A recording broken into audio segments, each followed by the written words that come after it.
Proust n'a vraiment aimé que 2 personnes au monde, sa mère et moi. C'est sûrement la vérité pour sa mère, mais je ne suis pas loin de penser, sans y mettre aucune vanité, que c'est probablement vrai aussi de moi. Mais je ne pense pas qu'il n'ait jamais été vraiment amoureux de personne. Il descendait trop au fond des âmes, y compris la sienne. Il voyait trop toutes les facettes, sans en laisser une dans l'obscur. Mais il avait beaucoup de cœur, Proust. Il avait une sensibilité extrême. Et il n'oubliait rien. Dans les tiroirs de sa commode, dans sa chambre, avec les photos de sa mère et d'autres, il y avait des portraits de femmes qu'il avait connues et parfois admirées, des souvenirs, quelques bijoux. Souvent, il me les faisait apporter. Mais c'était dans sa mémoire qu'il fourrageait. On sentait qu'il allait loin, loin dans ses pensées comme ça. Et puis tout d'un coup, il revenait. Et dans sa figure, on sentait comme s'il analysait une certaine chose en lui-même, un parcours de souvenirs et de profondeur. Son regard s'arrêtait. Je me taisais, en attendant qu'il revienne de son voyage intérieur. Pas une seule fois, l'idée ne m'a effleuré qu'il y avait un mystère dans l'homme et dans ce monde renversé qu'était sa vie. Au contraire, j'étais attirée. Toutes les images qu'il m'a laissées n'ont jamais pu effacer la première que j'ai eue de lui, couché dans son lit de cuivre. Cela faisait un certain temps que j'étais entrée à son service et je pensais qu'il ne m'appellerait jamais. Et puis un jour, crac, 2 coups de sonnette. 2 coups, c'est pour le croissant, m'avait prévenu Nicolas. Je prends le croissant, je le pose sur la soucoupe et me voilà partie. Je suis les indications, je traverse l'entrée, puis le grand salon. Je n'ai pas remarqué beaucoup de choses cette fois-là. J'arrive devant la 4e porte, j'ouvre sans frapper, j'écarte la grosse portière et j'entre. Il y avait une fumée à couper au couteau, mais incroyable.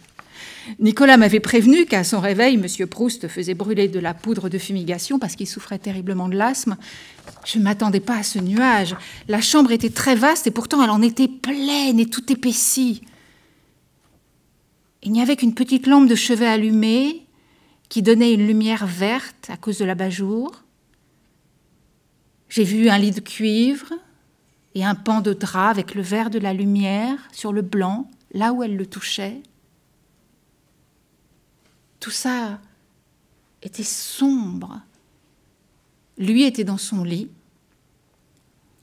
Je ne distinguais que la chemise blanche sous un gros tricot et le haut du corps adossé à 2 oreillers. La figure était perdue dans l'ombre et dans le brouillard de la fumigation complètement invisible, à part 2 yeux qui me regardaient. Heureusement, à côté du lit, le plateau d'argent et la petite cafetière luisaient sur la table. Je me suis avancée, sans jeter un regard autour de moi. En sortant, je crois que j'aurais été incapable de décrire le mobilier qui m'est devenu si familier ensuite. Tout était confus dans la pénombre. Et j'étais trop impressionnée par ses yeux. Il faut dire que j'étais pas hardie à l'époque. J'étais très, très, très enfant, vous savez. J'étais plutôt craintive et au fond de moi, j'étais un peu gênée quand je suis entrée dans cette chambre qui était, vous savez, comme un bouchon. Tout était en liège, les murs, le plafond pour éviter le bruit. J'ai salué cette figure invisible et j'ai posé le croissant dans la soucoupe sur le plateau.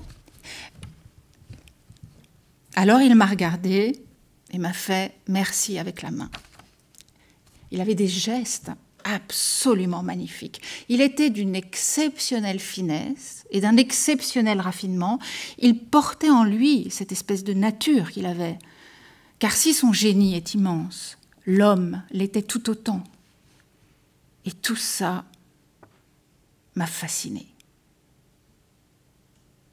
Et puis, il y avait le mystère de cet appartement, et de cet homme dans son lit, dans son silence et dans sa fumée, et la chambre qui paraissait d'autant plus grande que tout était haut dedans, de grandes fenêtres comme ça sur le boulevard Haussmann, de longs rideaux bleus tirés contre le jour en plein après-midi, le plafond qui avait l'air d'être à des mètres, et le lustre éteint qui pendait dans le brouillard.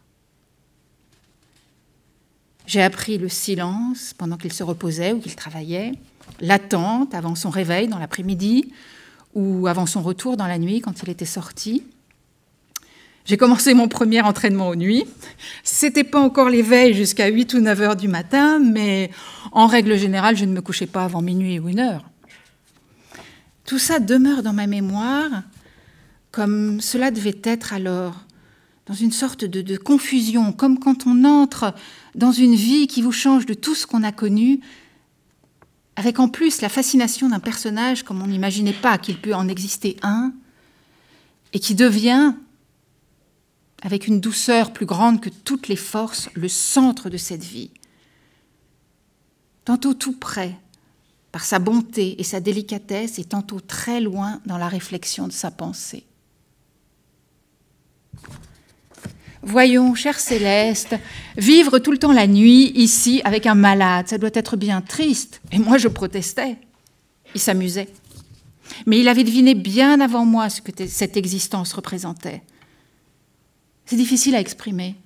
C'était son charme, son sourire, sa façon de parler, avec sa petite main contre la joue. Il donnait le ton, comme une chanson. Quand la vie s'est arrêtée pour lui, elle s'est arrêtée aussi pour moi. J'ai beaucoup aimé Proust. J'ai aimé cette vie a été, mais vous savez, une chose, parce que vraiment, c'est le destin qui m'a amenée là. Qui aurait pu croire, quand il m'a dit, après la mobilisation de Nicolas, on était en 1914, « Je ne peux pas rester seule avec une femme près de moi, ce n'est pas décent, mais c'est la guerre, et je n'ai personne. Je vous demande donc de vous installer ici. » J'ai dit « Très bien. Madame, je vous remercie infiniment, lui toujours couché, d'avoir bien voulu condescendre à soigner un malade.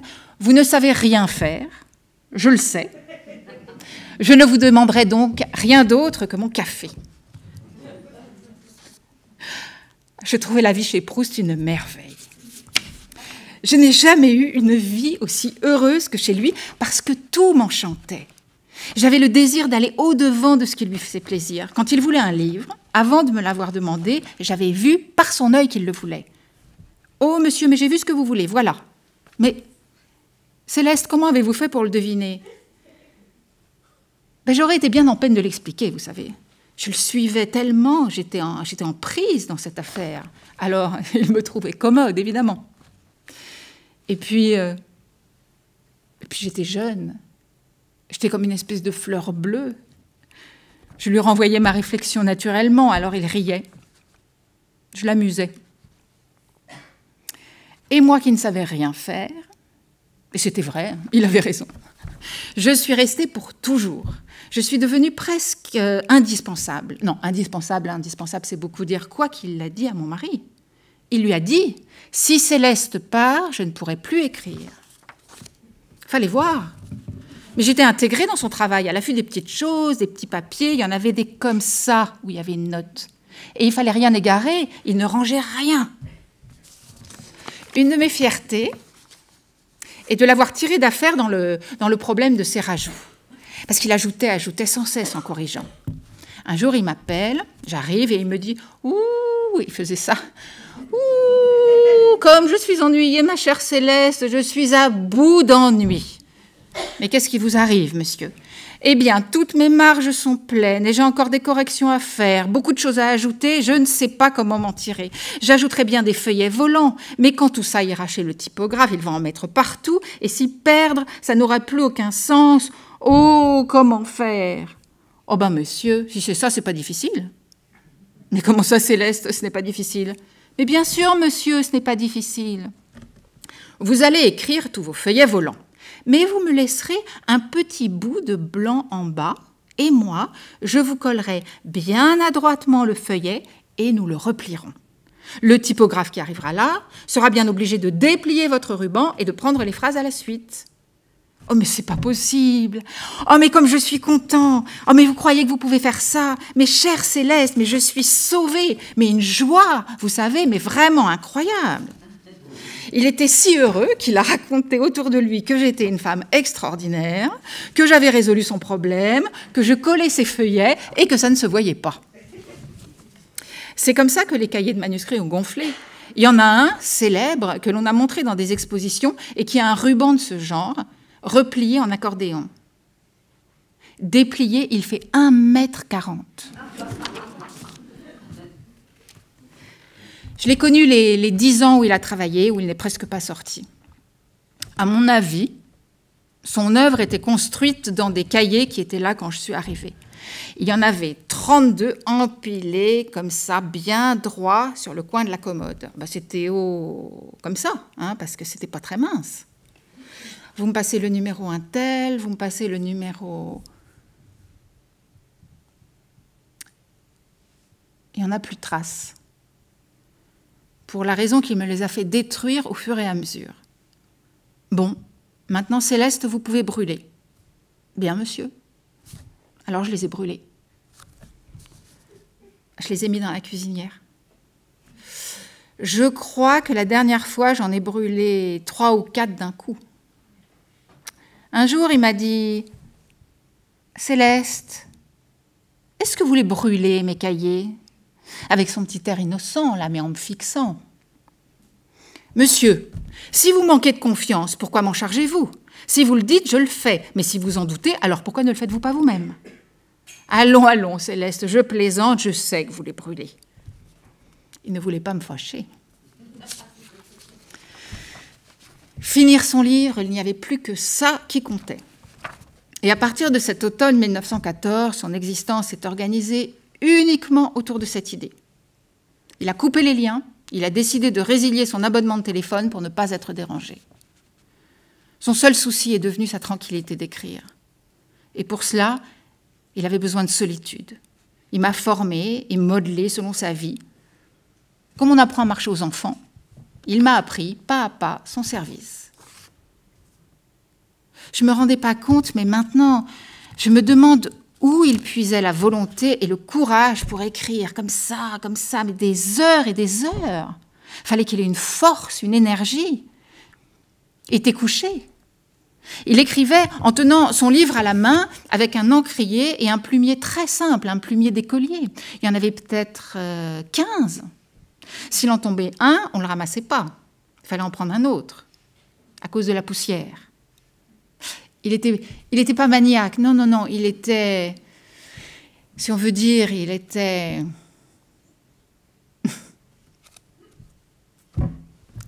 Il écrivait vite. Et le soir, quand j'arrivais, il était épuisé. Il était toujours un peu soulevé comme ça sur son lit. Alors de là-bas, il commençait à me regarder. Oh, je suis fatiguée, Céleste. Il appuyait comme ça sur les F. Je suis fatiguée. Tenez, 1, 2, 3, et il me faisait voir toutes les pages qu'il avait écrites. Ce soir, ça a très bien marché. Vous savez, j'ai bien travaillé. C'est pas mal du tout ce que j'ai écrit. D'autres fois, il disait que ça valait rien. Je suis pas content de moi. Et pourquoi, monsieur? Non. Et il ne prolongeait pas. Les pages étaient devant lui, couvertes de ratures, et cette fois, il ne me les tendait pas. Et monsieur, ça ira mieux demain. Et son regard me caressait d'un tel remerciement que oui, la récompense, c'était d'être là, près de lui. Il travaillait la nuit. Et moi, j'avais fait de la nuit le jour, comme Proust. Je trouvais tout normal, mais je vous assure. Il était très frileux, il vivait avec des bouillottes. « Oh, ma bouillotte est froide, voudriez-vous me la refaire, chère Céleste ?» Et non seulement je vivais à son rythme, mais on peut dire que 24 heures sur 24 et 7 jours sur 7, je ne vivais que pour lui. Cette vie était étrange. Je ne me souviens pas si j'arrivais à dormir dans cette vie-là. J'ai vraiment eu du mérite des fois, mais je ne m'en apercevais pas. Il y a tout de même eu une sorte de compréhension, parce que je l'ai toujours trouvé facile à vivre, malgré ses exigences, mais il ne l'était pas. À minuit, 1h du matin, il me disait « Céleste, vous pouvez aller vous reposer. Bonne nuit, Céleste. » Et des fois, 3 minutes après ou 1 heure après, il me rappelait. Alors je mettais mon petit peignoir, j'avais mes cheveux dans le dos tout dépliés, j'arrivais. « Oh, voilà la Joconde. Oh, Céleste, vous étiez couchée, pardonnez-moi. » Il le savait bien que j'étais couchée, mais il enrobait tout ça avec tant de gentillesse, tout empapilloté. « Ça ne fait rien, monsieur. » Il était très touché que j'ai toujours le sourire. Nicolas disait tout le temps « Mais il m'appelle encore, qu'est-ce qu'il veut ?» Mais moi, je n'ai jamais éprouvé cela. Je revenais toujours vers Proust avec plaisir. Il était excessivement difficile et excessivement tyran, mais tout était fait avec une harmonie, un charme, une gentillesse que je ne m'en suis jamais aperçue. Pour son café, il m'appelait parfois très tard, 6 ou 8 heures du soir. Moi, je me levais vers 1h, 2h de l'après-midi, je faisais ma toilette, je m'habillais et j'attendais. J'étais debout et j'attendais. Pas un coup de sonnette, pas un visiteur non plus. Rien. Personne. C'était ma vie. Pendant les attentes, je cousais des dentelles. Alors il m'a dit « Mais Céleste, il faut lire !» Alors je me souviens, il m'a conseillé Les 3 Mousquetaires. Je l'ai lu. Oh, ça m'a passionné, les D'Artagnan, tout ça. Et nous en parlions le soir. Alors moi, naïve et simple comme ça, je lui disais « Mais enfin, comment cette femme, cette Milady, trouve toujours une tournure pour arriver à séduire son monde ?» Il me regardait et riait.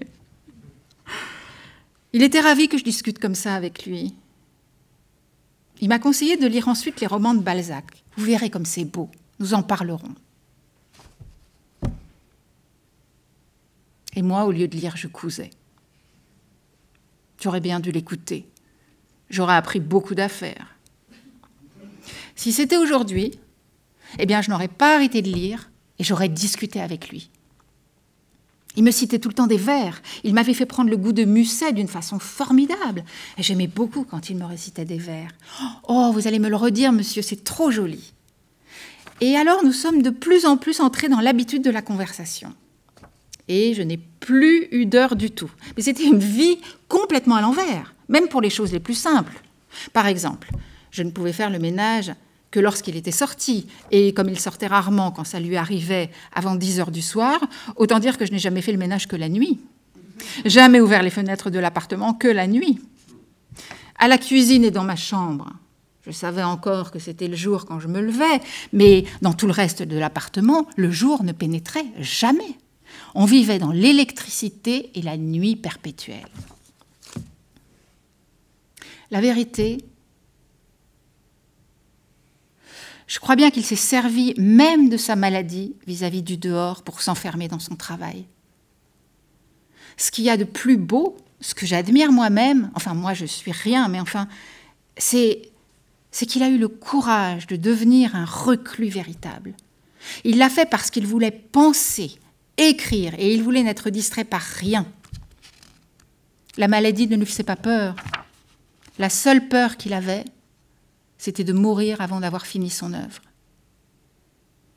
Il lui arrivait de se retrancher tout à coup et de dire « Excusez-moi si je ferme les yeux et si je ne parle pas, j'ai besoin de repos. » Et je savais parfaitement ce que ça signifiait. Ce n'était pas un mensonge, le mot ne me venait même pas à l'esprit. En fait, de repos, je savais qu'allongé là et immobile dans son lit, il voyageait dans son livre et dans son temps retrouvé. Aujourd'hui, j'ai compris que toute la recherche de M. Proust, tout son grand sacrifice à son œuvre, cela a été de se mettre hors du temps pour le retrouver. Quand il n'y a plus de temps, c'est le silence.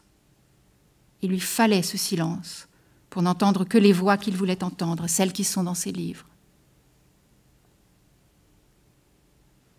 Maintenant, la nuit, quand je suis seule et que je réfléchis et que je ne dors pas, je crois le voir, comme il était sûrement dans sa chambre, seul aussi, mais dans sa nuit à lui, travaillant sur ses cahiers alors que dehors, depuis longtemps, il faisait jour.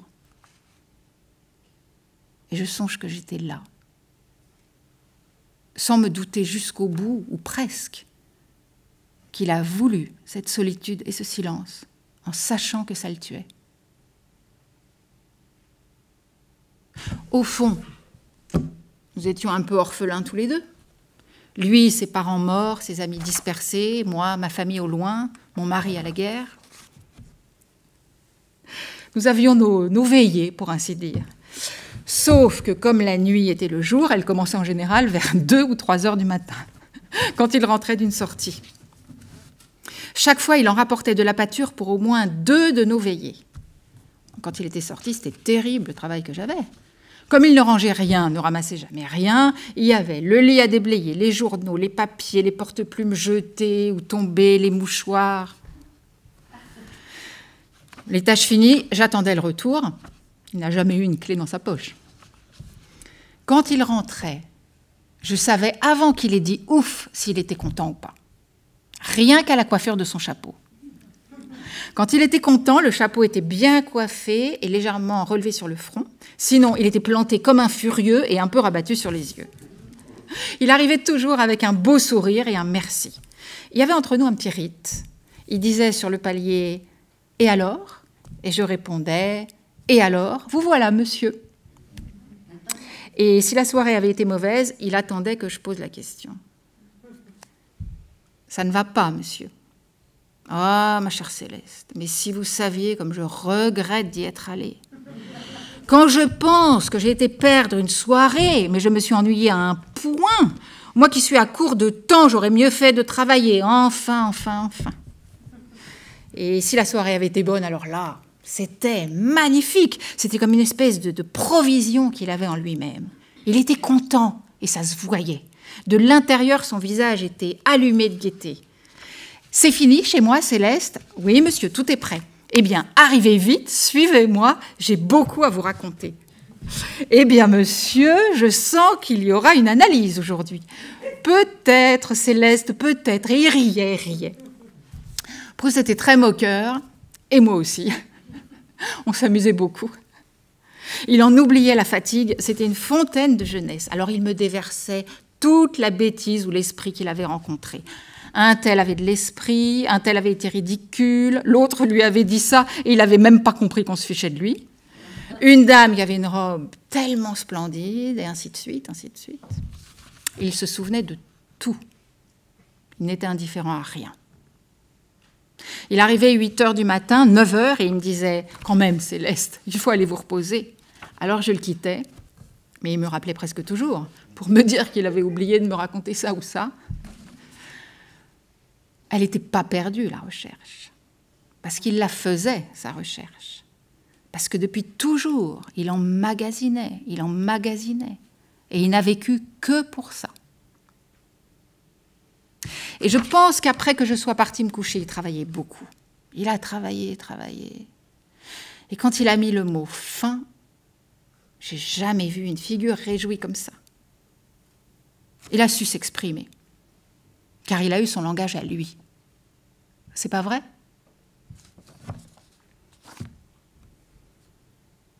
Aujourd'hui, quand je me souviens de ces nuits et que je crois entendre et voir M. Proust assis sur son bout de lit, dans la petite lumière de sa chambre, racontant, mimant l'un ou l'autre avec son rire heureux ou ravi, ou bien avec une tristesse qu'il prenait, je me dis que c'est le plus beau théâtre auquel il m'a été donné d'assister.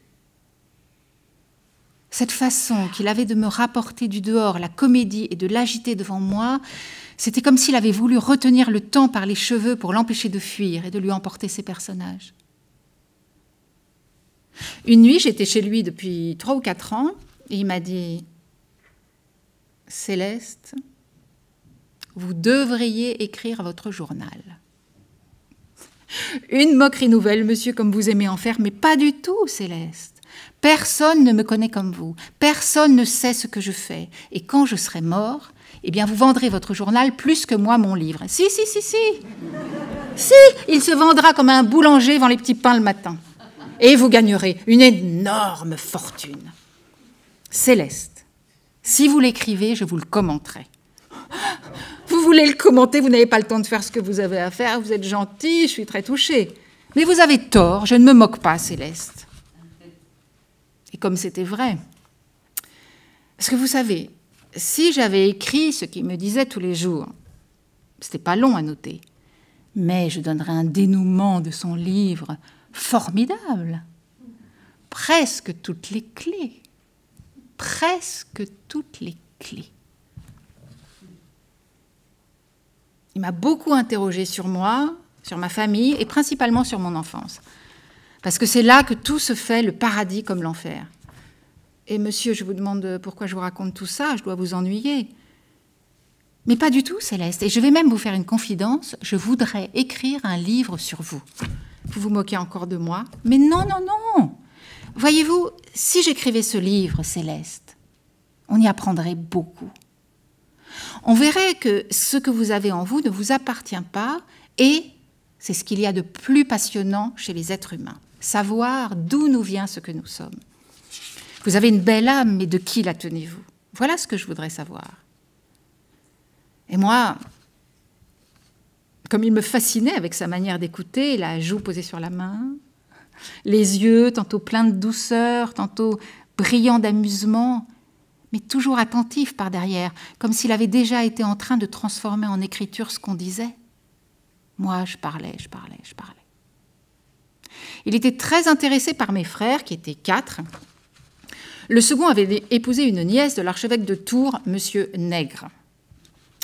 Peu de temps après, il me montre un petit poème qu'il avait écrit et qu'il me lit avec un air de se moquer de moi. Grande, fine, belle et maigre, tantôt lasse, tantôt allègre, charmant les princes comme la pègre, lançant à Marcel un mot aigre, lui rendant pour le miel le vinaigre, spirituelle, agile, intègre, telle est la nièce de Nègre. Et il riait, mais comme un enfant. Alors qu'en dites-vous, Céleste? C'est bien, non? À moi, il me plaît, je vous le donne. Et monsieur, vous m'arrangez le vinaigre. Ah, mais Céleste, belle et charmant les princes, et spirituelle, agile, intègre. Nous le mettrons dans mon livre. Et il a tenu parole, c'est dans son livre. Je n'ai jamais su combien d'heures il dormait, ni même s'il dormait. Et il ne mangeait rien. Je n'ai jamais entendu parler de personne d'autre qui ait vécu des années avec 2 bols de café au lait et 2 croissants par jour. Mais pourquoi ne mangez-vous pas, monsieur? Comment voulez-vous tenir à ce régime? Céleste examinait bien la chose. Quand on fait un bon repas, on ne peut pas travailler, on est lourd, on n'a pas l'esprit libre, n'est-ce pas? Monsieur, écoutez, quand maman allait à l'école, elle m'a dit qu'il y avait une sœur converse qui avait peur de toujours trop donner à manger aux élèves. Allons les enfants, ne mangez pas trop, comme ça vous aurez l'esprit libre et la santé durable. Eh bien, vous ressemblez à sœur converse. Il riait, il disait, mais c'est vrai, Céleste, quand on a mangé, on ne peut pas travailler. C'est un peu vrai, mais il a exagéré. Il a exagéré. Je disais ce que je pensais, sans sortir de ma place. Il y avait toujours quand même une sorte de distance, comme ça. Mais il m'arrivait de me laisser emporter par mon indignation. Il me voyait lancer et il me disait en riant, par allusion à la maison de mes parents en Lozère, « Oh, voilà encore de l'eau qui court sous votre moulin !» S'il me voyait contrarié parce qu'il m'avait reproché son café ou une compote qu'il avait trouvé infecte ce jour-là, il se corrigeait lui-même doucement. « Ma chère Céleste, ne le prenez pas sur ce ton-là, vous m'avez mal compris. Je vous ai seulement dit que je trouvais cela infect. Cela ne signifie pas forcément que ce le soit. » Il connaissait la diplomatie, Proust. Alors il arrangeait tout ça. Quand je désapprouvais son attachement à une personne qui ne le méritait pas, il me scrutait de son petit œil et il avait une façon de rompre la conversation. « Laissez-moi un peu, Céleste, je vous prie. »« Et monsieur, laissez-moi vous dire, après ça je m'en vais, Céleste. Je suis fatiguée, j'ai besoin d'être un peu seule. » Je sortais. Je comprenais qu'il avait sans doute peur de devenir désobligeant. Mais je savais aussi qu'il y reviendrait de lui-même. S'il s'était mis en tête que je me trompais, tout en me voyant m'obstiner, cela ne se terminait pas en une fois. Ah non, il pouvait y revenir 2 ou 3 jours de suite. Et bien sûr, à la fin, même si les apparences étaient contre lui, il avait raison sur le fond. De toute façon, on ne pouvait que lui pardonner. Pour me taquiner, il disait « C'est curieux, Céleste. Tout le monde me répète « Mais quelle chance vous avez, Marcel, d'avoir près de vous une femme si douce, si agréable. Ah, mais s'il savait! En vérité, je ne connais pas de cascade qui déballe plus vite que vous. » Mais ensuite, il rachetait la taquinerie. « Tous mes amis vous connaissent. Je leur dis qui vous êtes. Tous vous aiment bien. Vous verrez. » Il avait un tel sourire quand il complimentait que j'en étais toute délassée. Parfois, j'entrais avec le café dans l'après-midi et soudain il me disait « Mon Dieu que vous êtes jolie ce matin, Céleste. Vous vous moquez, monsieur. Mais non, vous ressemblez à Lady Grey. » Et il m'expliquait que c'était une célèbre beauté anglaise. Il le disait aussi à l'extérieur. On me l'a rapporté. Une fois, je lui ai posé la question pour savoir s'il mettait une différence entre un amour platonique et un amour charnel. Il m'a scruté des yeux et il m'a répondu « Je ne sais pas ce que vous voulez dire. »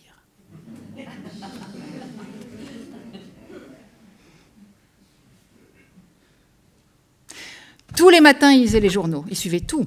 La politique, la bourse, les arts, la littérature.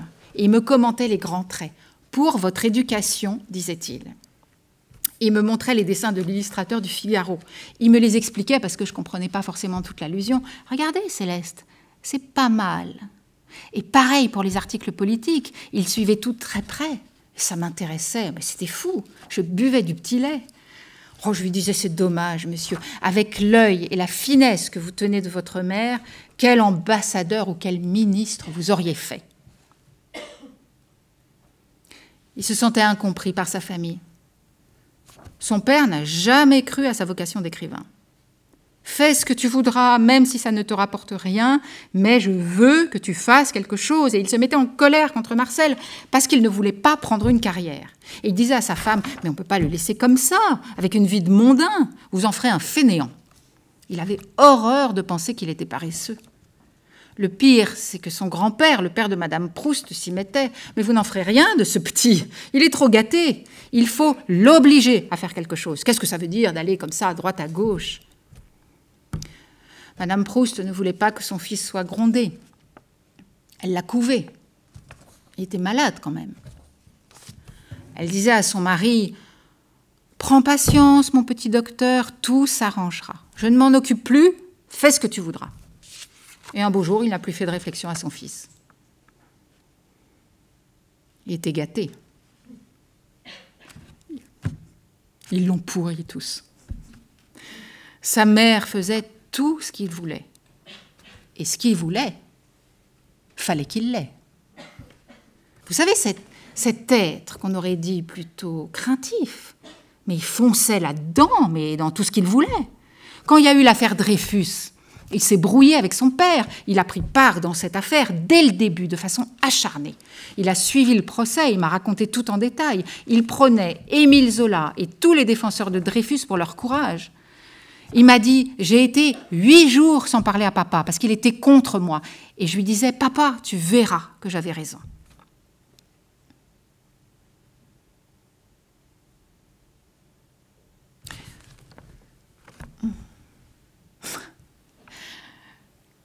Quand j'ai commencé à travailler pour Monsieur Proust, du côté de chez Swann venait juste de paraître chez Grasset. La NRF, qui avait refusé le manuscrit, a fait campagne de désespoir d'avoir raté ça. Et Gallimard et les autres ont commencé les frais pour essayer de rattraper la chose. Proust m'a dit « Céleste, on n'a jamais lu mon manuscrit, on n'a jamais ouvert mon paquet chez Gallimard, ça, je peux vous l'assurer. Parce que si artiste que vous soyez, pour refaire le petit nœud au même endroit, eh bien c'est difficile. Et mon paquet m'est revenu comme je l'avais envoyé. C'est Gide qui a dit à Bibesco, notre maison ne publie pas des choses d'un dandy mondain comme ça. Mon camélia leur a fait croire que j'étais un bon à rien. Voilà la conclusion. Mais c'est vrai qu'on le représente toujours avec son camélia. Je trouvais très drôle quand il racontait ça. Il le disait avec une telle gentillesse. Les équipes de la NRF ont duré 2 ans. Et c'est là que M. Proust a commencé à bien rire, et je peux vous en parler en connaissance de cause, parce que j'y ai assisté. Jacques Rivière, le directeur de la revue, était furibard qu'ils aient laissé partir l'œuvre de Proust ailleurs. Il était gentil, Rivière. Il était intimidé par Proust, mais Proust l'aimait beaucoup. Alors, le comité de la NRF a exprimé par lettre son repentir. Et voilà, le Gallimard et tout le monde voulaient qu'il revienne. Oh, mais le dandy mondain les intéresse à présent. Eh bien, Céleste, laissons le temps. Et il riait en me disant, je les tiens et je les laisserai bien venir. Mais comme un enfant, vous savez, il y avait sa malice. Et je riais aussi car il me tenait dans l'axe, en quelque sorte, de sa manière de faire. De son lit, il dirigeait toute la manœuvre. Mais qu'est-ce qu'il y a eu comme démarche? Gide, Rivière, il y avait Copeau aussi dans le jeu. Et M. Gallimard, qui paraît un peu papillon, avait une secrétaire, Madame le Marié. Mais qu'est-ce qu'elle est venue sonner à la porte? Et vous comprenez, il faut se dépêcher. Et M. Gallimard m'a écrit. Et c'est difficile avec la guerre, et c'est difficile avec le papier, avec tout. Et après les avoir laissés languir 2 ans, M. Proust a décidé que le moment était venu de faire sa paix avec la Nouvelle Revue Française. Gide lui avait écrit. Il confessait avoir été beaucoup responsable du refus de Swann et il déclarait se délecter à présent du livre. Depuis quelques jours, je ne quitte plus votre livre, je m'en sursature avec délice. Je m'y vautre. Je pense que c'est un des moments de sa vie où Proust s'est le plus amusé. Céleste, j'ai écrit à M. André Gide pour faire la paix, puisqu'il semble croire que je suis en guerre avec lui. Vous allez prendre une voiture et porterez cette lettre directement chez lui. J'y vais, je sonne, une femme ouvre la porte, que voulez-vous? Puis-je remettre cette lettre à M. Gide, en personne, s'il vous plaît? De la part de qui? Je lui donne le nom. Attendez un instant, je vais prévenir M. Gide. Gide est descendu tout de suite. Il a pris la grosse lettre et m'a demandé s'il y avait une réponse. J'ai dit que oui. Il m'a fait asseoir. Je l'ai beaucoup regardé, tout le temps que ça a duré. Il y avait quelque chose d'assez indéfinissable que je n'aimais pas dans son aspect, comme dans son visage et dans son regard, quelque chose de pas vrai, une fausse sincérité. À mon retour, je fais mon rapport à M. Proust, car chaque fois que j'allais porter un message quelque part, il fallait toujours que je donne la description du décor et des personnes. Dites-moi un peu comment c'est Villa Montmorency. Et il écoutait comme un enfant avec un petit sourire de côté, il était très drôle. Alors je lui décris la petite porte, l'escalier, l'obscurité. Et qui vous a reçu? Je décris une paysanne, habillée comme était ma mère, avec une robe à fronce, simple comme ça. Il secoue lentement la tête. Ah, Céleste, c'est la pauvre Madame Gide qu'il me dit. Et Monsieur Gide lui-même, comment l'avez-vous trouvé? Ah, je n'aime pas cet homme, il ne me plaît pas du tout. Mais pourquoi, Céleste? Il y a quelque chose qui est caché dans sa façon, un manque de franchise. Il a l'air d'un faux moine. Alors là, Proust a été pris d'un fou rire. Là-dessus, on a sonné. C'est Gide qui arrivait. Je suis allée ouvrir. Il était enveloppé de sa cape de bure, qu'il n'a pas quittée, qu'il tenait avec sa main, comme ça, et avec sa tête, comme ça. Je l'ai fait entrer dans le petit salon et j'ai prévenu M. Proust, le faux moine est là. Après son départ, M. Proust m'a fait revenir pour le récit. Il était triomphant. Il m'a raconté que Gide avait fait amende honorable. « Oui, monsieur Proust, je vous le confesse, c'est la plus grande erreur de ma vie. »« Oui, mais est-ce qu'il a ouvert le paquet ?»« Oh, mais non, Céleste, mais il ne l'a pas ouvert, c'est sûr. » En tout cas, le surnom de faux moine est resté dans nos conversations. Mais il était heureux d'aller à la NRF. Il était très content. Et avec les jeunes filles en fleurs, ils ont eu le Goncourt. Alors, il fallait voir s'ils étaient contents. C'était le 11 décembre. Il était vers 5 ou 6 heures du soir. On sonne, je vais ouvrir. Je vois sur le palier un homme qui me dit être Gaston Gallimard. « Vous savez la nouvelle ?»« Non, laquelle ?»« Monsieur Proust a eu le prix Goncourt, il faut que je le voie tout de suite. »« Ah, j'ai dit, bien, je vais le voir. » Alors j'entre, je frappe et je dis « Monsieur, mais quelle grande nouvelle, comme je suis contente. »« Quoi ? » ?»« Mais vous êtes prix Goncourt et monsieur Gallimard est dans une excitation terrible, il faut que vous le receviez, c'est absolument urgent. »« Oh, mais je ne le recevrai pas, Céleste. Je ne peux pas. Dites à monsieur Gallimard que je le remercie infiniment, mais qu'il vienne vers 10 heures ce soir ou demain. » Alors Gallimard me dit « Mais ce n'est pas possible, mais ce n'est pas possible, parce que vous savez, mais il faut faire des tirages, il faut faire tirer à je ne sais pas combien il m'a dit, mais il faut que je prenne le train ce soir pour Deauville, le papier, etc. » Je lui ai dit « Mais que voulez-vous? Il ne peut pas vous recevoir. »« Ah mais si, mais il faut qu'il me reçoive, mais c'est une affaire contre lui-même, mais c'est impossible, mais il faut que je le voie, il faut que je le voie. » Il m'en débite, mais si vous l'aviez vu, je vous assure, il ne dormait pas. Alors, je m'en vais retrouver monsieur Proust et je lui dis « Écoutez, il faut quand même que vous le receviez. Parce qu'il faut qu'il prenne son train, parce que pour le tirage, parce qu'il n'a pas les papiers qu'il veut, il a des difficultés. Allons, monsieur, faites un petit effort, je lui ai dit. Bon, eh bien, dites-lui d'entrer. » J'ai été le chercher.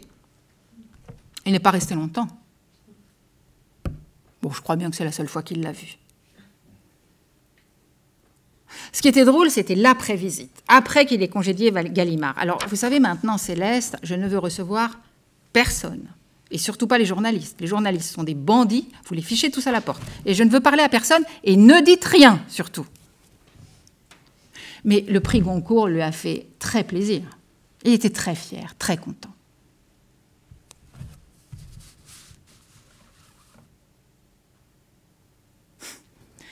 Il avait un don d'observation fabuleux et une mémoire implacable. Quand je m'en émerveillais, il me disait « Mais Céleste, ce n'est pas un don. C'est d'abord une tournure d'esprit qui se cultive et qui devient une habitude à la longue. La vie, les gens, c'est aussi la nature qui se déploie et qui passe. Tout est noté là, Céleste. La vérité de la vie est dans l'observation et dans la mémoire. Sinon, elle ne fait que passer.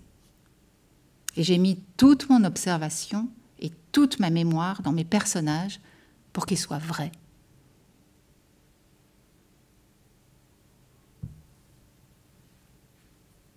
Il y a eu un matin extraordinaire, enfin, un matin pour nous, donc une après-midi. Il était environ 4 heures quand il a sonné. J'ai tout de suite remarqué qu'il n'avait pas fait de fumigation en se réveillant. Il avait l'air très fatigué, mais il souriait en me regardant venir. Tout de suite, j'ai été frappée par la lumière de son expression. Comme j'arrivais près du lit, il a tourné un peu la tête vers moi et il a parlé. Depuis que je vivais près de lui, c'est la première fois qu'il me parlait en se réveillant avant sa tasse de café. « Bonjour Céleste. Vous savez, il est arrivé une grande chose cette nuit. » « Quoi donc ? » ?»« Devinez. »« Monsieur, je ne vois pas du tout ce que ça peut être, je ne peux pas deviner. » Il a l'air tout heureux et rajeuni, il jubilait comme un enfant qui a fait un bon tour. « Eh bien, chère Céleste, je vais vous le dire. C'est une grande nouvelle. Cette nuit, j'ai mis le mot « fin ».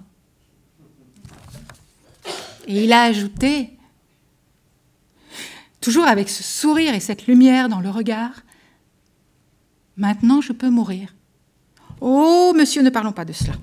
Je vois bien que vous êtes trop heureux, mais tel que je vous connais, j'ai bien peur que nous n'ayons pas fini de coller les petits papiers, ni d'ajouter les corrections. » Il a ri. « Oh ça, Céleste, c'est autre chose. L'important, c'est que désormais, je ne suis plus inquiet. Mon œuvre peut paraître. Je n'aurais pas donné ma vie pour rien. » Il savait qu'il allait mourir. Et moi, je restais persuadée qu'il vivrait très vieux. Et puis, je le voyais qu'il continuait à travailler tout autant que je l'avais prédit, sans grand mérite, malgré le mot fin. Il corrigeait, et nous collions les ajouts. Un soir où il était très fatigué et où il avait décidé de sortir malgré tout, je le revois. Il était affalé dans son fauteuil, tout habillé, et il m'a dit « Voudriez-vous avoir la gentillesse de me donner mes bottines, Céleste, pour que je puisse me chausser ?» Je lui tends les bottines, il les prend, il les enfile, mais avant qu'il ait eu le temps de finir, me voilà à genoux comme une gamine en train de lui boutonner, sans même lui demander son avis. Il s'est presque rejeté en arrière. « Oh non, non, non, non, pas de ça, Céleste. »« Mais si, monsieur, mais c'est tout de suite fait, pourquoi voudriez-vous que ça me gêne ?» Et quand je me suis relevée, il avait presque les larmes aux yeux. « Oh, Céleste, comme je vous aime. » Parce que ce qu'il y avait de beau avec lui, c'était qu'il y avait des instants où je me sentais comme sa mère et d'autres comme son enfant.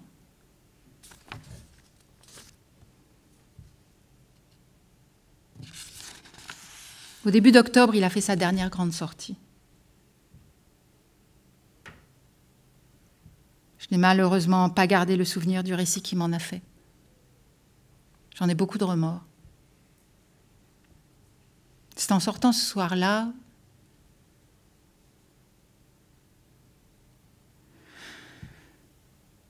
à partir du jour où la maladie s'est aggravée, je n'ai plus fermé l'œil. Quand on m'a dit ensuite que pendant 7 semaines, je ne m'étais pas couchée du tout, j'ai répondu que je ne savais pas, et c'était vrai, je ne m'en étais pas aperçue. Pour moi, c'était tout naturel. Il souffrait, je n'avais qu'une idée, faire tout ce qu'il demandait qui pouvait soulager un peu sa souffrance. Je me serais brûlé les ongles plutôt que de ne pas le satisfaire. Toute cette faim reste pour moi un cauchemar. Un soir, après une entrevue tumultueuse avec son frère qui venait le soigner, il me dit « Céleste, c'est affreux de penser que les médecins peuvent tourmenter un malade en lui faisant des piqûres. Et pourquoi ? Pour le prolonger, pour gagner 10 minutes, une demi-journée peut-être de vie misérable ? Céleste, promettez-moi que jamais vous ne permettrez qu'on me fasse de piqûres. » Monsieur, qu'est-ce que je suis ? Rien. Vous savez bien que si le médecin vient, c'est vous qui l'avez demandé. Tout ce que vous faites, c'est vous qui le décidez. Et si le médecin veut vous faire une piqûre et que vous vous y opposiez, qui pourra vous y forcer ? Mais je vous le promets, monsieur. Il y avait plus d'1 mois que la maladie le torturait. Il toussait beaucoup, il travaillait. Et il me disait « Je ne peux pas, Céleste. Céleste, je n'en ai pas la force, ça m'étouffe. Reposez-vous, monsieur. Non, je n'ai pas fini. » Il était à bout de force. Il parlait le moins possible. J'étais là. Je guettais les signes pour aller au-devant de ce qu'il voulait. Il communiquait avec moi par des petits papiers, mais j'étais si habituée qu'il n'avait même pas besoin de me tendre la feuille. Je lisais pendant qu'il écrivait. Je connaissais si bien son écriture que je pouvais lire à l'envers. Le 17 novembre, la veille de sa mort, son frère, le docteur Robert Proust, est passé vers 8 ou 9 heures du soir. « Est-ce que je peux entrer chez lui ? » « Oui, monsieur, il est réveillé. »« Comment va-t-il aujourd'hui ? » ?»« Un peu mieux, on dirait. Il a demandé une sole, j'allais justement la lui servir. »« Ne la servez pas tout de suite, je vais le voir d'abord. » Ils sont restés un long moment ensemble, puis le docteur est sorti de la chambre. J'ai mieux aimé déconseiller la sole parce que je lui trouve le cœur un peu fatigué après examen. Mais je suis content, Céleste, car il m'a dit qu'il allait vous garder près de lui et travailler. J'étais probablement la seule à penser encore qu'il se rétablirait. Ce n'est pas que je refusais l'idée de sa mort. Simplement, elle ne m'effleurait pas. Le soir, il était peut-être 11h30, minuit, il m'a dit « Céleste, vous allez vous installer là, sur le fauteuil, et nous allons bien travailler tous les deux. Si je passe cette nuit, je prouverai aux médecins que je suis plus fort qu'eux. Mais, il m'a dit comme ça, avec son doigt levé, il faut que je passe cette nuit. Est-ce que je passerai cette nuit ? J'en suis sûre, monsieur. J'étais inquiète à la pensée qu'il allait se fatiguer encore plus, mais c'était tout. Je me suis installée et je ne l'ai plus quitté que pour de très brefs instants. Nous avons d'abord parlé un peu, ensuite il s'est remis aux corrections et aux ajouts. Il a commencé par travailler en me dictant jusqu'à 2h du matin environ. Je ne devais pas être très rapide car je commençais moi-même à être à bout de force. Il faisait un froid terrible dans cette chambre, j'étais gelée. Je crois que ça me fatigue plus de dicter que d'écrire à cause de la respiration. Il a pris son porte-plume et il a continué seul pendant plus d'1 heure. L'image des aiguilles sur le cadran de sa montre est restée gravée dans mes yeux. À l'heure où il a cessé d'écrire, il était exactement 3h30 du matin. Plus tard, le docteur Robert Proust m'a expliqué que c'était probablement à cette heure-là que l'abcès du poumon avait crevé, provoquant une septicémie. Je suis trop fatiguée. On arrête, Céleste. Je n'en peux plus, mais restez là. Écoutez-moi bien. Écoutez-moi. N'oubliez pas de coller ces papiers et de les mettre à telle page. Vous le ferez bien, Céleste. Vous n'oublierez pas. Mais non, monsieur, non, soyez tranquille. Maintenant, il faut vous reposer. Si vous preniez quelque chose de chaud. Il a refusé et il m'a dit, avec ce regard d'affection que je n'ai jamais connu à personne d'autre, « Merci, ma chère Céleste. Je vous savais gentille, mais pas comme ça. » C'est une phrase qu'il m'a répétée peut-être 20 fois avant la fin de la nuit. Vers 7h du matin, il m'a dit « Si j'avais un café, je le boirais. Pour vous faire plaisir, à vous et à mon frère. » Je me rappelle que je me suis levée du fauteuil comme une somnambule pour aller à la cuisine. Je ne pouvais plus marcher. Il en a bu un peu et me l'a rendu. Je crois que je vais rester seule un moment. Vous n'éteignez pas ma lumière. Mais qu'est-ce que vous me demandez là? Je ne vous éteindrai pas votre lumière. Ne m'éteignez surtout pas ma lumière. Il y a une grosse femme dans cette chambre qui est horrible. Je veux voir clair. Il n'a pas voulu dire la mort, mais il la voyait là, devant lui. « Attendez un peu, monsieur, mais je vais vous la sortir, la vilaine femme. » « Oh non, non, il ne faut pas y toucher. » « Est-ce qu'elle vous fait peur ? » Un peu.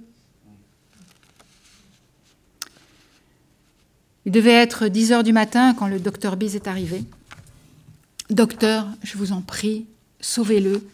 Il s'est encore affaibli, faites-lui une piqûre. » Et vous savez bien qu'il ne veut pas. « Docteur, il n'a plus de résistance. Il faut absolument que vous le souteniez et que vous le remontiez. »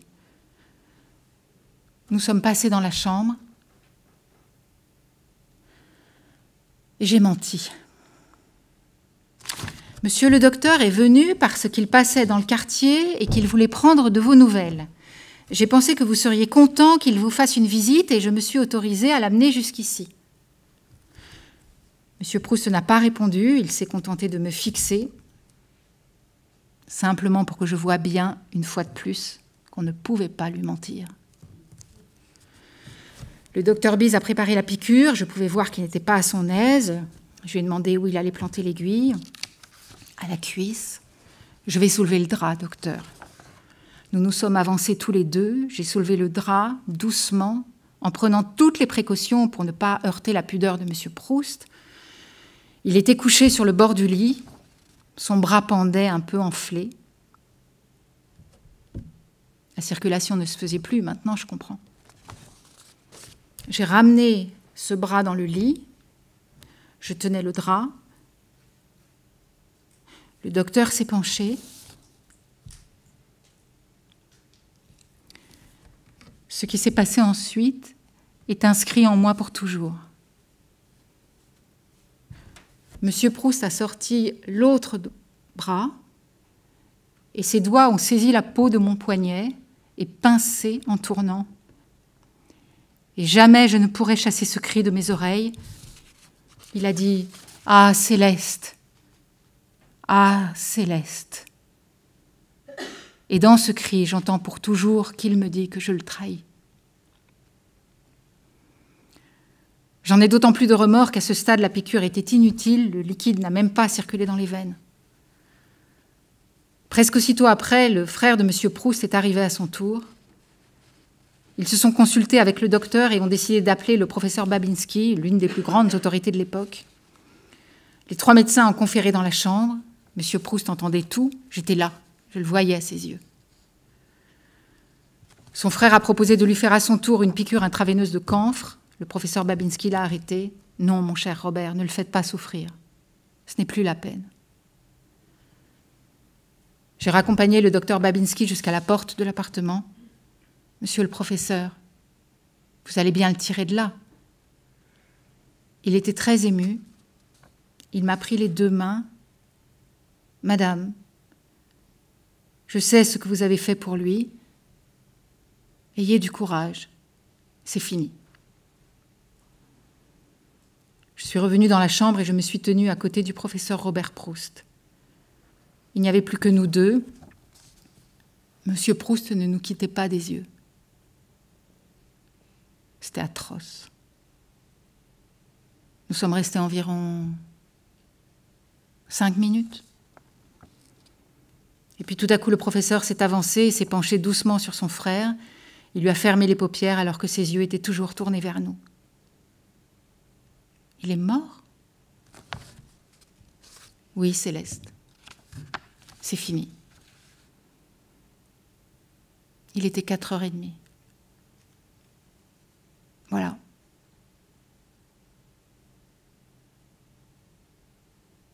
C'est fini. Que dire d'autre? J'avais vécu dans un monde si merveilleux, auprès d'un homme unique, que je n'arrivais pas à me refaire aux banalités de la vie. Même les horaires normaux étaient un problème. Je ressemblais à un oiseau de nuit condamné tout à coup à ne plus vivre qu'au grand jour.